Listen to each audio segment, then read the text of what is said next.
Hola, mi nombre es Deyanira Estefanía Arojo Bermillo. Pertenezco a la Universidad de Guayaquil, a la Facultad de Ingeniería Industrial. El día de hoy voy a realizar la práctica experimental del mejoramiento académico del primer parcial, de la materia de física impartida por la profesora Silvia Cuello Pisco. Los objetivos para esta práctica experimental son los siguientes: describir, identificar y reconocer el calibrador Vernier, el cual es un instrumento de medida. Además, interpretar sus lecturas. También tengo entender y aplicar las características de las mediciones, sean estas directas e indirectas.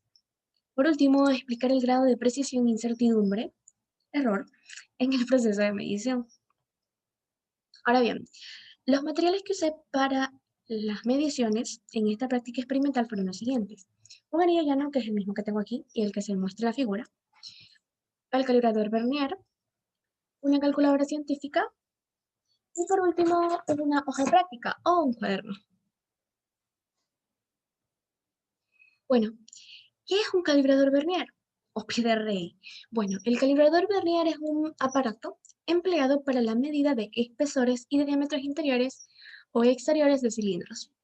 También podemos medir otras cosas, pero en todo caso es más utilizado para cilindros.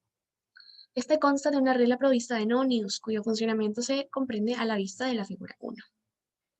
Las piezas que podemos ver aquí, esta dice 1 y 1, sirven para la medida de espesores. Las piezas que podemos ver acá, 2 y 2, sirven para la medida de diámetros interiores, que nuestro anillo es la parte interna, ¿no? Ahora bien, esta parte de aquí, la parte 3, el número 3, que está fuera de la parte E de nuestro calibrador Vernier, es esto que se ve aquí, esto. Eso sirve para la medida de profundidades. Y aquí se puede ver por completo el calibrador Vernier. Bueno, como todo instrumento de medición, tiene una apreciación, pero en todo caso el calibrador Vernier tiene la siguiente. El nonio o escala móvil de Vernier está destinado a lograr una mejor precisión en la medición que se realiza. Generalmente el nonio está graduado en 10 o 20 divisiones. La precisión del Vernier se determina por la siguiente relación: apreciación de la regla fija dividido por el número de divisiones del nonio. En mi caso, mi calibrador Vernier tiene 18 divisiones. Entonces, divido 1 dividido por 18, que me dará 0.05 milímetros. Es lo que tiene mi calibrador Vernier. Prosigo con mis mediciones, las mediciones en anillo. Escogí, por lo que se ve, un anillo bastante grande. Su diámetro mayor es el siguiente: 23,50 más menos 0.05 milímetros. ¿Cómo encuentro esto? Al medir, se ve aquí justamente 23. 1, 2, 3, un poquito más, pero es 23. ¿Y cómo obtengo el 5? Se ve que el 1 no está, el 2 no está ahí, no está. El 3 parece, pero no. El 4 como que engaña, pero el cinco es el 5. Entonces es 23,50 más menos 0.05 milímetros de la incertidumbre de mi calibrador. Prosigo con el diámetro menor, que ese es el que es tomado con las piezas 2 y 2 que mostré. Ese de ahí es para la parte interna. Entonces, mi diámetro menor es lo siguiente: 19,30 más menos 0.05 de incertidumbre del calibrador, milímetros. Ahora, ¿cómo puedo visualizar esto aquí en mi calibrador? Aquí. Veo que aquí está en 20, obviamente es 19, pero como veo acá, si se ve que casi todos coinciden, pero no, hay que visualizar bien que aquí el 1 no es, el 2 no es, el 3, el 3 es, el 4 no y el 5 está muy lejos. Obviamente es el 3, 19,30, más o menos 0.05. Esas son mis mediciones, tanto del diámetro mayor como el diámetro menor. Con eso voy a realizar la siguiente operación. Con las medidas obtenidas del anillo calcule el área y el error. escribir correctamente los resultados en centímetros. Ahora bien, yo mis resultados los tenía en milímetros. Lo único que hice fue cambiarlos a centímetros. Si tenía 23,50, ahora tengo 2,350. Y si tenía 19,30, ahora tengo 1,930. Pero bueno, tengo un diámetro, pero necesito un radio. ¿Qué hago? Divido para 2, nada más. Lo que hice fue dividir esta cantidad y esta de aquí, cada una para 2. Y me da un radio mayor y un radio menor, las cuales voy a utilizar en mi ecuación, que es la siguiente. Tengo el área igual a pi por radio mayor al cuadrado menos radio menor al cuadrado. Lo que hice fue reemplazar, resolver. Y en este caso quise dejar con 4 cifras significativas el resultado.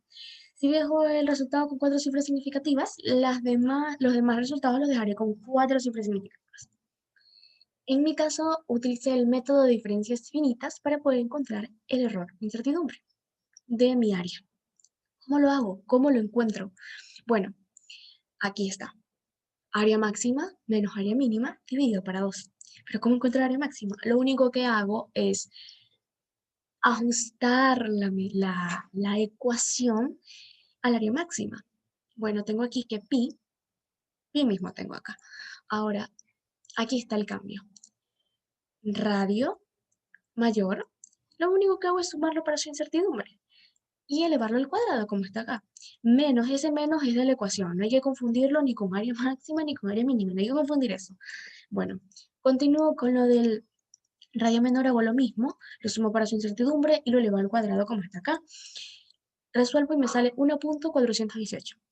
Aquí viene el cambio, que en el área mínima tengo que cambiar los signos del radio menor o el radio mayor para su incertidumbre. Para cada una de sus incertidumbres tengo que cambiarles el signo. Bueno, ya diciendo esto, realizo la, la ecuación, la resuelvo y me queda que el área mínima es igual a 1,405. Resolviendo esto, nos vamos a lo primero, pues, ¿no? A la primera ecuación, que es incertidumbre del área es igual a área máxima menos área mínima dividido para 2. Lo que hago es reemplazar cada una de estas áreas, tanto máxima como mínima, y la divido para 2, y me da como resultado 0,007. Eso, para dejarlo expresado, se lo realiza de la siguiente manera. Área máxima más menos la incertidumbre, perdón, área más menos incertidumbre del área es igual a 1,412, que está acá, más menos incertidumbre, 0,007 centímetros al cuadrado, porque es un área, no hay que olvidar eso. Continúo. A continuación me pide registrar 5 mediciones, tanto el diámetro mayor como el diámetro menor del anillo, y completar la tabla. Tengo que determinar su promedio, su desviación estándar y su error, el error estándar. ¿Cómo lo hago? En este caso utilicé los diámetros, tanto mayor como menor. Aquí podemos visualizar el- el- la fórmula utilizada para el diámetro mayor. La desviación estándar es igual a la sumatoria de cada uno de los valores absolutos de la medición menos el promedio de las mediciones elevado al cuadrado, dividido por el número de mediciones. Y eso es lo que podemos ver aquí. Aquí lo que hice fue restar 0,30, 0,30, 0,15 y por último 0,25. Lo mismo hice para acá. Luego de eso sumo todo y lo divido para 5. Y me sale el promedio. El promedio. Cada una de esas mediciones las reemplazo en la medición y el promedio también lo reemplazo y divido para 5. Esta es la parte interna de la ecuación. Ahora, ya obteniendo esto, lo reemplazo. 0,01216 me dio. Y lo que hago es encontrar su raíz cuadrada y me da 0,349. Para poder encontrar, y esa es la que tenemos aquí, para poder encontrar lo que es el error estándar, se tiene lo siguiente. Dividimos la desviación estándar para la raíz cuadrada del número de cantidades o número de mediciones. En este caso el número de cantidades es 5 Y yo tengo 0.349 dividido para la raíz de 5, lo cual me da 0.156. Lo mismo, todo esto lo realizo para el diámetro menor. Y bueno, realizo lo mismo y me dio la misma cantidad. Ahora, lo siguiente a realizar y las cosas que me importan son estos promedios, tanto el promedio del diámetro mayor como el diámetro menor. ¿Por qué? Ya verán. Porque aquí viene la segunda actividad de lo que tengo que realizar para esta práctica experimental. Es lo mismo, pero ¿cuál es el cambio? Si ven que aquí está el cambio. Obtengo el diámetro mayor y el diámetro menor. Se ven diferentes. ¿Por qué? Porque son mis promedios. Ahora bien, tengo el diámetro, pero no tengo el radio. ¿Qué hago? Lo divido para dos. Cada una de estas mediciones las divido y me sale lo siguiente. Ahora lo que hago es hacer lo mismo, es lo mismo. Encuentro mi área máxima, encuentro mi área mínima, utilizando claramente el radio mayor y el radio menor. Obtuve una nueva área y también obtuve un nuevo error. Lo que hago es reemplazar en en cómo queda expresado, ¿no? Pues ahí tengo. ¿Por qué es importante hacer esto? Ya verán. Porque ahora voy a determinar el error del, por medio del dato teórico y del dato promedio. ¿Cuál es el dato teórico? El que se encontró primero en la actividad 1. El dato teórico era 1.412 y el dato promedio, el área promedio, en este caso es el que encontramos acá, el mismito. Entonces lo que hago es reemplazar cada valor y lo multiplico por 100%. Y me da como el porcentaje de mi dato teórico, de mi área, me da 24.79. Lo dejo con 4 cifras significativas porque he trabajado con 4 cifras significativas desde el principio. Y por último, como conclusión, tengo la siguiente. En esta práctica experimental se pudo notar con claridad los conocimientos aprendidos con antelación en el aula de clases y que son muy útiles para la vida del ingeniero en general. En este caso, estos conocimientos fueron utilizados para la realización de las medidas de un anillo, al igual que para encontrar su área con su debida incertidumbre y el porcentaje también.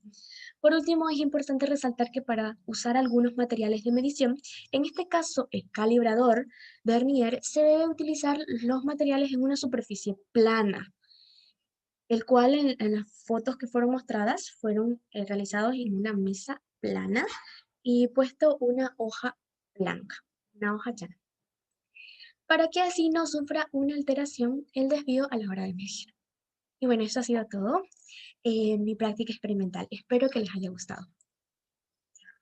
Gracias.